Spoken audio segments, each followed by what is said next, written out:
ഞാൻ സേറ. ഞാൻ സാറിന്റെ കൂടെ ആയിട്ട് ഇപ്പം ഒരു 2.5 years ആയി.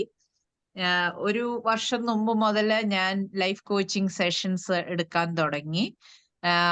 ഞാൻ പണ്ട് മുതലേ ആഗ്രഹിച്ചിരുന്ന ഒരു കാര്യമാണ് ഇങ്ങനെ ലൈഫ് കോച്ചിങ് ഒക്കെ ചെയ്യണമെന്ന്. പക്ഷേ തോമസ് സാറിന്റെ കൂടെ കൂടിയപ്പോഴാണ് എനിക്ക് അതിനുള്ള തന്റെ ഇടം ചങ്കൂറ്റം ഒക്കെ ഉണ്ടായത്.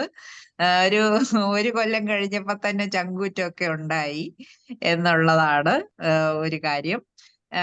NLP എന്ന് പറയുന്ന ഒരു സ്കില്ലാണ്. നമ്മൾക്ക് ഇങ്ങനെ സ്കില്ലെന്ന് പറഞ്ഞാൽ മരമൊക്കെ കയറുന്ന പോലെ നമ്മളെ തന്നെ ഓരോ ഇഷ്യൂസിന്ന് രക്ഷിച്ചെടുക്കാനും നമ്മളെ ഏറ്റവും ഹാപ്പി ആയിട്ട് നിലനിർത്താനും. ഹാപ്പിനെസ് എന്ന് പറഞ്ഞാൽ അറിയാലോ, ഇതിനകത്ത് വന്നവർക്ക് എല്ലാവർക്കും അറിയാം, ഹാപ്പിനെസ്സിനെ കുറിച്ച് എക്സ്പ്ലെയിൻ ചെയ്യേണ്ട കാര്യമില്ല. നമ്മുടെ ഐഡന്റിറ്റിയാണ്. അതിൽ നിലനിൽക്കാനും പറ്റുന്ന ഒരു ഇതാണ്. അപ്പൊ തുടർച്ചയായിട്ടുള്ള സാറിന്റെ ഈ സഹായം ഇപ്പൊ തന്നെ ഞാനൊരു ഒരു സ്ത്രീകളെ കളിയാക്കിക്കൊണ്ടെന്നുള്ള സാർ ഒരു കാര്യം പറഞ്ഞല്ലോ. ഒരു ചെറിയ ഒരു വീഴ്ച, നമ്മളുടെ ഒരു ചെറിയ ആ ഒരു കാര്യത്തില് തിരുത്താൻ ഒരാളുണ്ട് എന്ന് പറയുന്നത് എന്തൊരു വലിയ കാര്യമാണ്. സത്യം പറഞ്ഞാൽ ഞാൻ ആ ഒരു പോസ്റ്ററിൽ അങ്ങനെ ഒരു കാര്യം കണ്ടില്ലായിരുന്നു. സാധാരണ ഒരു പ്രശ്നമാണ് നാളത്തെ കറി എന്നാണെന്നുള്ളത്. എല്ലാ സ്ത്രീകളുടെയും ഒരു പ്രശ്നമാണ്, നമ്മുടെ നാട്ടിൻപുറത്തെ ഒരു പ്രശ്നമാണ്. അതിന്റെ ഒരു തമാശ ഓർത്തിട്ട്, പക്ഷെ അതിനകത്തൊരു സ്ത്രീകളെ കുറയ്ക്കുന്ന ഒരു ഫാക്ടർ ഉണ്ട് എന്ന് സാറ് കാണിച്ചു തന്നു. ഞാൻ സാറിന് ഒരു പോസ്റ്റർ അയച്ചായിരുന്നു. 2-3 സ്ത്രീകൾ ഇങ്ങനെ ആലോചിച്ചുകൊണ്ടിരിക്കുകയാണ്. എന്നിട്ട് അടിയിൽ നാളെ എന്ത് കറി വെക്കും എന്നുള്ളതാണ് സ്ത്രീകളുടെ ഏറ്റവും വലിയൊരു പ്രശ്നം എന്നുള്ളത്. അത് എന്തോ ആരോഗ്യ സംഘടന കണ്ടുപിടിച്ച് എന്നൊക്കെയുള്ളതാണ്. അപ്പൊ സത്യം പറഞ്ഞാല് ഞാനും എന്റെ അമ്മായിയമ്മയൊക്കെ എപ്പോഴും ആലോചിക്കും, എന്റെ ദൈവമേ നാളെ എന്നതാ കറി വെക്കുന്ന. ഇത് സ്ഥിരം ഞങ്ങളുടെ ആലോചനയായിരുന്നു. എന്റെ അമ്മച്ചിയുടെ ഒരു ഇത് പെണ്ണുങ്ങളുടെ തലവരെയാന്നൊക്കെ ഞങ്ങൾ പറയായിരുന്നു. പെട്ടെന്ന് അത് കണക്ട് ചെയ്തിട്ടാണ് ഞാൻ അത് ഇട്ടിരുന്നത്. പക്ഷെ അതിനകത്ത് സ്ത്രീകളെ ഒന്ന് ബിലിറ്റിൽ ചെയ്യുന്ന ഒരു ഘടകമുണ്ട്. സാർ അത് കാണിച്ചു തന്നു. ഇതുപോലെ എന്റെ ഒരുപാട് ഘടകങ്ങൾ ഈ ഒരു 1.5-2.5 വർഷത്തിനുള്ളില് ഞാൻ ശ്രദ്ധിക്കപ്പെടാതെ ഇരുന്ന എന്റെ ഇന്റേണൽ എനർജി ലോസ്റ്റ് ആക്കുന്ന ഒരുപാട് ഘടകങ്ങള് എനിക്ക് തിരിച്ചറിയാനും അതിൽ നിന്ന് പുറത്തു വരാനും ഇപ്പം അത് അനേകരെ ഹെൽപ്പ് ചെയ്യാനും എൻ്റെ ലൈഫ് കോച്ചിങ് സെഷനിലൂടെ അനേകർക്ക് അത് പകർന്നു കൊടുക്കാനും എനിക്ക് കിട്ടിയ ആ ഒരു ഊർജം. And this is wonderful. അതാണ് എനിക്ക് പറയാൻ. ഞാൻ താമസിക്കുന്നത് പിറവത്താണ്. എനിക്ക് ഹസ്ബൻഡ് ഉണ്ട്, 2 മക്കളുണ്ട്. മക്കളെ കല്യാണമൊക്കെ കഴിഞ്ഞു. They are doing well. ഞാനൊരു റൈറ്റർ ആണ്, ലൈഫ് കോച്ചാണ്, മെന്റർ, അങ്ങനെയൊക്കെയാണ്. Thank you so much. Bye. Okay, thank you. സിസ്റ്ററെ പറയൂ.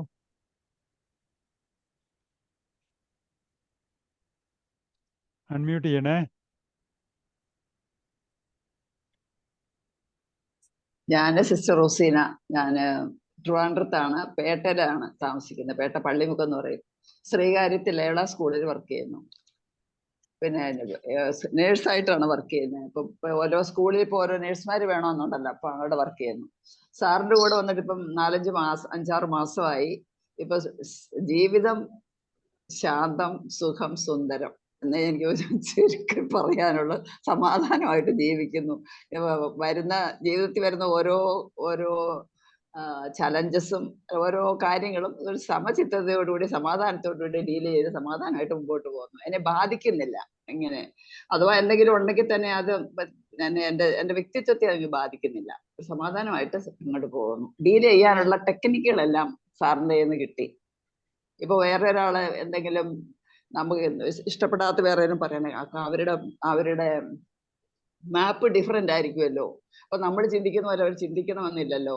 അങ്ങനെ പല വിധത്തിലുള്ള ഓരോ ടെക്നിക്കുകൾ ഒക്കെ കിട്ടിയതുകൊണ്ട് എനിക്കിപ്പോ സമാധാനമായിട്ട് സന്തോഷമായിട്ട് ജീവിക്കുന്നു. ശാന്തം, സുഖം, സുന്ദരം എന്നേ എനിക്ക് പറയാനുള്ളൂ. സമാധാനം. സാറേ, താങ്ക് യു. ഓക്കെ, പറയൂ, 2 വാക്ക് ഇൻട്രൊഡ്യൂസ് ചെയ്തോളൂ. ഞാൻ സോഫി ജോസ്. ഞാനിവിടെ കാലിഫോർണിയയിൽ നിന്നാണ്. ഞാൻ ഈ NLPയിൽ എനിക്കിപ്പോ ഇവിടെ രാവിലെയാണ്, ഞാൻ ജോലി ചെയ്യുന്നുണ്ട്. അപ്പം ഞാൻ ഈ പ്രോഗ്രാമിലേക്ക് വന്നത് സാറയുടെ സിസ്റ്റർ വഴിയാണ്. എൻ്റെ ഫ്രണ്ടാണ്. അങ്ങനെ ഈ പ്രോഗ്രാമിനെ പറ്റി അറിഞ്ഞു ഞാൻ ക്ലാസ്സുകളൊക്കെ അറ്റൻഡ് ചെയ്തു. തോമസ് സാറിന്റെ ക്ലാസ്സും അറ്റൻഡ് ചെയ്തു. എനിക്ക് വളരെ ഇഷ്ടമാണ്. പക്ഷേ ഇത് എൻ്റെ സമയം ഡിഫറൻസ് കാരണം എനിക്ക് എല്ലാം ഒന്നും അറ്റൻഡ് ചെയ്യാൻ പറ്റുന്നില്ല. എങ്കിലും ഞാൻ സൗകര്യപ്പെടുമ്പോഴൊക്കെ അറ്റൻഡ് ചെയ്യാറുണ്ട്. ഇത് എന്നെ ഒത്തിരി സ്വാധീനിച്ചിട്ടുണ്ട്. എനിക്ക് സിസ്റ്റർ പറഞ്ഞ പോലെ ഞാൻ ഇപ്പോഴും ഒരു ടെൻഷൻ എടുക്കുന്ന ആളാണ്. അപ്പൊ എനിക്ക് ഈ കാര്യങ്ങളൊക്കെ ഇപ്പം കുറച്ചുകൂടെ ശാന്തമായിട്ട് ഹാൻഡിൽ ചെയ്യാനും കുറച്ചുകൂടെ അനലൈസ് ചെയ്യാനും ഒക്കെ പറ്റുന്നുണ്ട്. ബേസിക്കലി എനിക്ക് നല്ലൊരു പീസ് ഓഫ് മൈൻഡ് കിട്ടുന്നുണ്ട് ഇപ്പം. ഞാൻ പാട്രിക് ലിയോൺ. ഞാൻ ട്രിവാൻഡ്രത്തു നിന്നാണ്. ഒരു ബാങ്കിൽ നിന്ന് റിട്ടയർ ചെയ്തതാണ്. 3 മക്കളുണ്ട്. അവരെല്ലാവരും സെറ്റിൽഡായി. ഞാൻ NLPയിൽ ഞാൻ വന്നു കഴിഞ്ഞിട്ട് എനിക്കുണ്ടായ ചേഞ്ചിനെ പറ്റി പറഞ്ഞാൽ ടോട്ടൽ ചേഞ്ചായി. സാധാരണ പ്രതീക്ഷിക്കാത്ത ഒരു ചേഞ്ചാണ്. പിന്നെ വെയിറ്റ് 92 കിലോ ഉണ്ടായിരുന്ന ആൾക്ക് അത് 84 ആയി മാറുക എന്നൊക്കെ ഉള്ളത്. ഇപ്പൊ അങ്ങനെയാണ്. എനിക്ക് നടക്കാൻ വയ്യായിരുന്നു, തീരെ നടക്കാൻ സാധിക്കില്ലായിരുന്നു. ഒരു അസുഖമുള്ളത് കൊണ്ടാണ്. 5 മിനിറ്റ് കൂടുതൽ നടക്കാൻ സാധിക്കില്ലായിരുന്നു. പിന്നെ സാറിൻ്റെ കൂടെ കൂടി എനിക്ക് ഇപ്പോൾ 3/4 മണിക്കൂറൊക്കെ ഒരു കുഴപ്പമില്ലാതെ നടക്കാൻ സാധിക്കും. അങ്ങനെ എല്ലാ വിധത്തിലും ജീവിതത്തിൽ ആകെ കൂടെ ഭയങ്കര ചേഞ്ചായി. ലോ ഓഫ് അട്രാക്ഷൻ ഭയങ്കര കാര്യമായിട്ട് എന്നിൽ വർക്ക് ചെയ്യുന്നുണ്ട്. ഞാൻ എന്തൊക്കെ വിചാരിക്കുന്നോ അതെല്ലാം ദൈവസഹായത്തോടുകൂടി നടന്നു പോകുന്നുണ്ട്. അതിനെപ്പറ്റിയൊക്കെ എനിക്ക് ശരിക്കും മനസ്സിലായത് ഇവിടെ വന്ന് നമ്മൾ ഇത് NLP ചെയ്തു തുടങ്ങിയപ്പോഴാണ്. ഞാൻ എന്തെങ്കിലും പഠിച്ചോന്ന് ചോദിച്ചാൽ ഞാൻ ഒന്നും പഠിച്ചില്ല. ഞാൻ അങ്ങ് ചുമ്മാ അങ്ങ് ഇരുന്ന് കൊടുക്കുക. അപ്പൊ എൻ്റെ സാറ് പറഞ്ഞത് മുഴുവൻ എൻ്റെ സബ് കോൺഷ്യൻസിലോട്ടാണ് പോയിരിക്കുന്നത്, എൻ്റെ സിസ്റ്റത്തിലായിരിക്കുകയാണ്. ഇപ്പൊ എൻ്റെ അടുക്കെ എൻ്റെ കോൺഷ്യസ് മൈൻഡിൽ എന്തെങ്കിലുമൊക്കെ ചോദിച്ചാൽ ഒരുപക്ഷെ എനിക്കൊന്നും പറയാൻ സാധിക്കത്തില്ല. പക്ഷെ എനിക്ക് എൻ്റെ സിസ്റ്റത്തിലെല്ലാം ആയി എനിക്ക് ഭയങ്കര ചേഞ്ചുമായിട്ട്. Thank you very much sir. Thank you. Thank you പഠിച്ച സാറേ. ജയശ്രീ 2 വാക്ക് പറയൂ.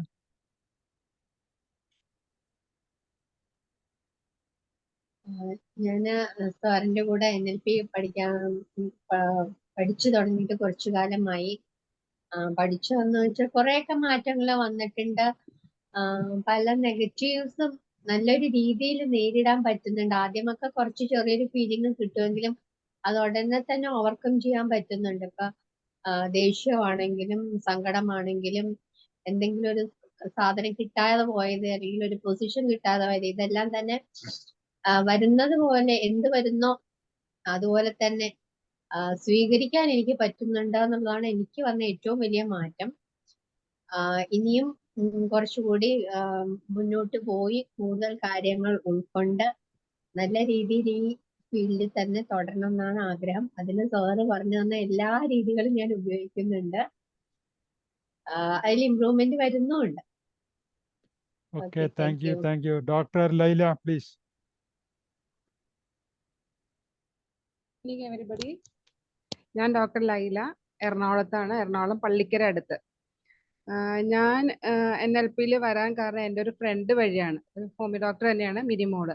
മിനി വഴി സെറാ മാമിൻ്റെ ക്ലാസ്സാണ് ഞാൻ ആദ്യം അറ്റൻഡ് ചെയ്തത്. അതിൽ തന്നെ എനിക്ക് നല്ലൊരു ചേഞ്ച് എനിക്ക് തോന്നി. കാരണം ഞാൻ മാനസികമായി ഭയങ്കര ഡിപ്രസ്ഡ് ആയിട്ടിരിക്കുന്ന ഒരാളായിരുന്നു. ചെറിയൊരു കാര്യം പറഞ്ഞാൽ അപ്പോൾ തന്നെ ടെൻഷനാവും, ഭയങ്കര ആങ്സൈറ്റി അതൊക്കെ ഉണ്ടായിരുന്നു. കാരണം എൻ്റെ കുറച്ച് ട്രാജഡീസ് എൻ്റെ ലൈഫിൽ ഉണ്ടായിരുന്നു. അതുകൊണ്ടാണ്.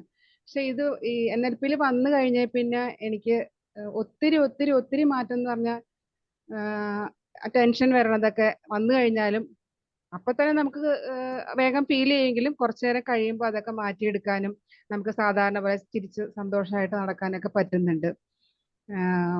പിന്നെ ഏറ്റവും വലിയൊരു ഇതെന്ന് വെച്ചാൽ എൻ്റെ മകൾ ഇവിടെ ഇല്ല, മസ്കറ്റിലാണ്.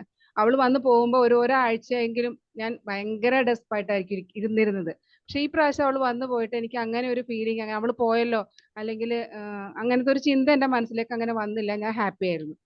അല്ലെങ്കിൽ ആ ഒരാഴ്ച ഫുൾ ഞാൻ കിടപ്പും സങ്കടവും ടെൻഷനും ഭയങ്കര ഫോൺ പ്രതീക്ഷിച്ചിരിക്കലും. ഇപ്പൊ അവൾ ഫോൺ ചെയ്തില്ലെങ്കിലും ഇന്ന് വിളിച്ചില്ലെങ്കിൽ നാളെ അവൾ വിളിക്കും, അങ്ങനത്തെ ഒരു മൈൻഡ് എനിക്ക് വന്നിട്ടുണ്ട്. സാറിൻ്റെ കൂടെ വന്നിട്ട് ഇപ്പൊ 1 വർഷം ആവണം. ഒത്തിരി ഒത്തിരി ഒത്തിരി വ്യത്യാസമുണ്ട്. പിന്നെ ഇടയ്ക്കിടയ്ക്ക് നമ്മൾ ഇതിന് വന്നില്ലെങ്കിൽ പിന്നെയും നമ്മൾ ആ സ്റ്റേജിലേക്ക് പോകും. ഇടയ്ക്കിടയ്ക്ക് ചാർജ് ചെയ്തുകൊണ്ടിരിക്കണം എന്നുള്ളൊരു ശരിക്കും ഒരു നല്ലൊരു ഇതാണ്. ഇപ്പൊ കുറച്ച് ദിവസമായിട്ട് എനിക്ക് സാറിന്റെ ക്ലാസ്സിന് കയറാനൊന്നും പറ്റിയിട്ടില്ല, കാരണം കുറച്ച് തിരക്കൊക്കെ ഉണ്ടായിരുന്നു, അതുകൊണ്ടാണ്. അപ്പൊ ശരിക്കും ആ വ്യത്യാസം എനിക്ക് മനസ്സിലാവുന്നുണ്ട്. പിന്നെ എങ്ങനെയായാലും സാറിന്റെ ക്ലാസ്സിന് കയറണം എന്ന് പറഞ്ഞിരുന്നതാണ്. ആ സമയത്തേക്ക് ഒരു പേഷ്യന്റ് വന്നു, കയറാൻ പറ്റിയില്ല. ഇപ്പൊ വീട്ടിലാണ് പ്രാക്ടീസ് ചെയ്യുന്നത്, അതുകൊണ്ടാണ് ഈ സമയമല്ലാത്ത സമയത്ത് പേഷ്യന്റ് വരുന്നത്. അപ്പൊ വീടിന്റെ ഒക്കെ റിലേറ്റീവ്സും ഒക്കെയാണ്. അപ്പൊ അതുകൊണ്ട് അവർ വന്നാലും നമുക്ക് അവോയ്ഡ് ചെയ്യാനും പറ്റില്ല. അപ്പൊ അതുകൊണ്ട് NLP ചേർന്ന് കഴിഞ്ഞിട്ട് എനിക്ക് ഏറ്റവും ഒരു നല്ലൊരു ഇതാണ്.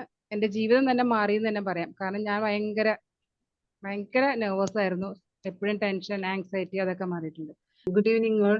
ഞാൻ കവിത ഫ്രാൻസിസ്, ഡൽഹിയിൽ നിന്നാണ് ഈ ഗ്രൂപ്പിന്റെ ഭാഗമായിട്ടുള്ളത്. ഒരു 2 വർഷത്തോളം ആകുന്നു ഞാനിപ്പോ തോമസ് സാറിന്റെ കൂടെ NLP ക്ലാസ്സിൽ ജോയിൻ ചെയ്യാൻ തുടങ്ങിയിട്ട്, അല്ലെങ്കിൽ ക്ലാസ് അറ്റൻഡ് ചെയ്യാൻ തുടങ്ങിയിട്ട്. ഒരുപാട് കാര്യങ്ങളിൽ ഒരു മാറ്റം, ഞാൻ പോലും അറിയാതെ എന്നിലേക്ക് വരുന്ന ചില മാറ്റങ്ങൾ, ചില സമയത്ത് എനിക്ക് തന്നെ അത് വിശ്വസിക്കാൻ പറ്റാതെ വരും. കഴിഞ്ഞ ദിവസങ്ങളിലൊക്കെ ഒരുപാട് ഒരുപാട് കാര്യങ്ങൾ ചെയ്തു തീർക്കാനുണ്ടായിരുന്നു ഒരു മീറ്റിങ്ങുമായിട്ട് ബന്ധപ്പെട്ട്. രാവിലെ തുടങ്ങി, രാവിലെ ഒരു മീറ്റിംഗ്, ഉച്ച കഴിഞ്ഞ ഒരു മീറ്റിംഗ്, 2 മീറ്റിംഗ് ഉണ്ടായിരുന്നു. അപ്പൊ അതിന് വേണ്ട ഒരുപാട് കാര്യങ്ങൾ ചെയ്യാനുണ്ടായിരുന്നു, വീട്ടിലെ കാര്യങ്ങൾ ചെയ്യാനുണ്ടായിരുന്നു. എല്ലാം കൂടെ വരുമ്പോഴത്തേക്കും ആദ്യം ഒരു സമയത്ത് ഒരു വല്ലാത്തൊരു ടെൻഷൻ ഇങ്ങനെ വരും. പക്ഷെ എന്നാലും പെട്ടെന്ന് ഒരു 2-3 സെക്കൻഡിനുള്ളിൽ തന്നെ എനിക്ക് അതിനെ ഒന്ന് മാറ്റിയെടുക്കാൻ പറ്റുന്നുണ്ട്. അതായത് ഞാൻ തന്നെ ഒന്ന് സ്വസ്ഥമായിട്ട് ഒന്ന് പ്രയോറിറ്റൈസ് ചെയ്യും. ആദ്യം ഏതാണ് ചെയ്യേണ്ടത്, എങ്ങനെയാണ് ചെയ്യേണ്ടത്, ചെയ്യാൻ പറ്റുന്ന അത്രയും ചെയ്യുക, ബാക്കിയുള്ളത് പിന്നത്തേക്ക് മാറ്റി വെക്കുക. വളരെ വല്ലാത്തൊരു സമാധാനം പെട്ടെന്ന് മനസ്സിലേക്ക് വരുന്നെന്ന് അറിയുന്നത് പോലെ. ഇല്ലെങ്കിൽ അത് തീരുന്നത് വരെ ഒരു ഇതാണ്, അയ്യോ അത് ചെയ്തില്ല, ഇത് ചെയ്തില്ല, അത് ചെയ്യാണ്ട്, ഇത് ചെയ്യാണ്ട്, ചിലപ്പോൾ ദേഷ്യം വരും, കുട്ടികളോട് ദേഷ്യപ്പെടും, അങ്ങനെ ചെയ്യുന്നത്. പക്ഷെ ഇത്തവണ ഇപ്പോഴൊക്കെ എന്ന് പറഞ്ഞു കഴിഞ്ഞാൽ അങ്ങനെ ഒന്നും ഒരു സന്ദർഭം ഉണ്ടാവാറില്ല. ഒരു ദേഷ്യപ്പെടാറുള്ള ഒരു സന്ദർഭം ഒന്നും ഉണ്ടാവാറില്ല. പിന്നെ എല്ലാം ചെയ്ത് കഴിയുമ്പോൾ ഒരുപാട് പേര് പറയുന്നു എല്ലാം നന്നായിരുന്നു എന്ന് പറയുന്നത് കേൾക്കുമ്പോൾ എനിക്ക് പോലും ചിലപ്പോൾ വിശ്വസിക്കാൻ പറ്റാതെ വരും, ഞാൻ തന്നെയാണോ ഇതൊക്കെ ചെയ്തത്. അങ്ങനെയൊക്കെയുള്ള. കഴിഞ്ഞ ദിവസം തന്നെയാണെങ്കിൽ എൻ്റെ മോൻ സ്കൂളിൽ നിന്ന് പിക്നിക്കിന് പോയിട്ട് 4 മണിയാവുമ്പം എത്തുമെന്നാണ് പറഞ്ഞത്. പക്ഷെ ഒരു 5-5:30 ആയിട്ട് ഇവനെ കാണുന്നില്ല. അപ്പൊ ഞാൻ ആലോചിച്ചത് എന്താ ഈ കുട്ടി ഇതുവരെ വരാത്തത് എന്ന് ഞാൻ ആലോചിച്ചു. പിന്നെ ഞാൻ ആലോചിച്ചു, അവന് വരേണ്ട സമയത്ത് അവനിങ്ങ് വരും, ഞാനിവിടെ കിടന്ന് വെപ്രാളം പിടിച്ചിട്ട് എന്ത് ചെയ്യാനായിട്ടാ. സ്കൂളിൽ നിന്ന് എന്തായാലും പിക്നിക്ക് അവര് ലൈവ് ലൊക്കേഷൻ ഇട്ട് തന്നിട്ടുണ്ടായിരുന്നു. അവർ സ്കൂളിൽ എത്തി എന്ന് പറഞ്ഞ് മെസ്സേജ് വന്നിട്ടുണ്ട്. അപ്പൊ സ്കൂളിൽ നിന്ന് വീട്ടിലേക്ക് എത്താൻ ഇത്ര ദൂരമേ ഉള്ളൂ, അവനറിയാവുന്ന വഴിയാണ്, അവനിങ്ങ് വരും.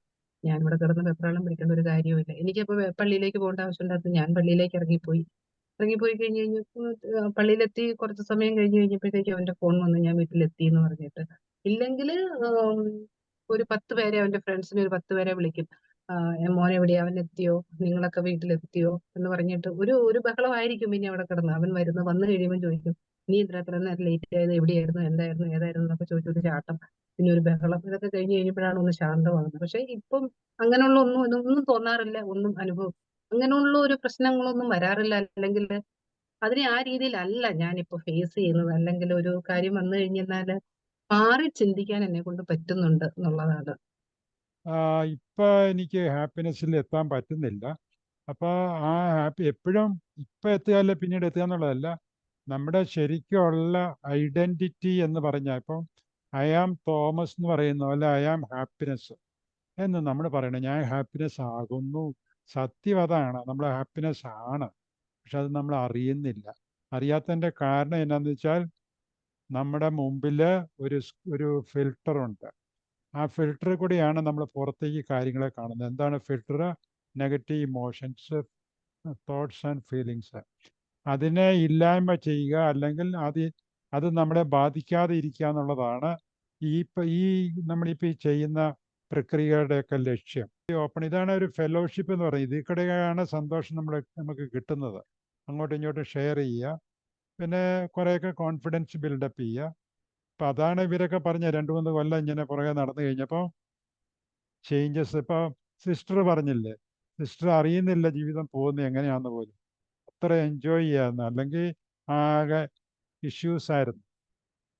നമുക്ക് ഒന്നെങ്കിൽ വീട്ടിലുള്ള ആൾക്കാരെ പറ്റിയുള്ള കംപ്ലയിൻസ്, അയൽവക്കംകാരെ പറ്റിയുള്ള കംപ്ലയിൻസ്, അവരുടെ കംപ്ലയിൻസ്, അങ്ങനെ അതിനെപ്പറ്റി ടു മച്ച് കൺസേൺഡ് ആയിരുന്നു. ഇപ്പം നമ്മൾ അറിയുന്നില്ല, ലൈഫ് ഇങ്ങനെ പോകുന്നു, നമ്മളങ്ങനെ ജീവിച്ചു പോകുന്നു. വീട്ടിൽ ഭർത്താവ് കാണും, ഭാര്യ കാണും, പിള്ളേർ കാണും, അവരുടെ കൂടെ നമ്മളും ജീവിച്ചു പോകുന്നു, അവരും ജീവിച്ചു പോകുന്നു, അത്രയേ ഉള്ളൂ. അല്ലെങ്കിൽ ഇതെല്ലാം ഒരു ബോധറേഷനായിരുന്നു. ലൈഫ് എന്ന് പറഞ്ഞാൽ വലിയ ടഫാണ്. അങ്ങനെയല്ല. Life is